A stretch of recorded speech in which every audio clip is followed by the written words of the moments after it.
Assalamualaikum dan salam Ramadan semua. Saya Komender Nur Batisha Kristina binti Muhammad Isyam. Dan hari ini saya akan berkongsi satu hadis yang bertajuk Bersahur Membezakan Puasa Muslim.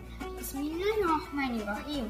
An Amri bin Al-As anna Rasulullah sallallahu alaihi wasallam qala faslu ma baina siyamina wa siyami ahli kitab akhlaqus sahih. Maksudnya, daripada Amru ibnu Al-Ash radhiyallahu anhu, sesungguhnya Rasulullah sallallahu alaihi wasallam bersabda, perbezaan antara puasa kita dengan puasa ahli kitab adalah makan sahur.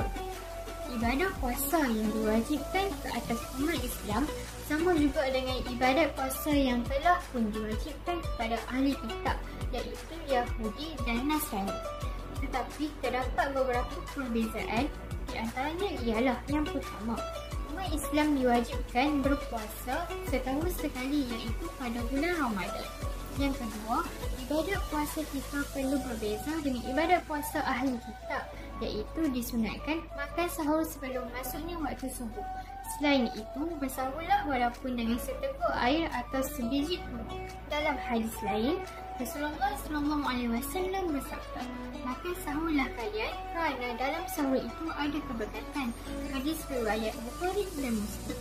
Oleh itu, bagi yang berpuasa, sebaiknya bersahurlah sebagai mencontohi amalan Rasulullah SAW dalam ibadat puasa dan untuk membezakan ibadat puasa orang Islam dengan puasa ahli kitab. Kesimpulannya, umat Islam yang berpuasa dengan niat ikhlas kerana Allah akan mendapat ganjaran pahala yang melimpah-limpah di akhirat dan beroleh berbagai-bagai pertolongan di dunia lagi. Sekian, itu sahaja hadis yang saya kongsikan pada hari ini. Terima kasih dan Assalamualaikum.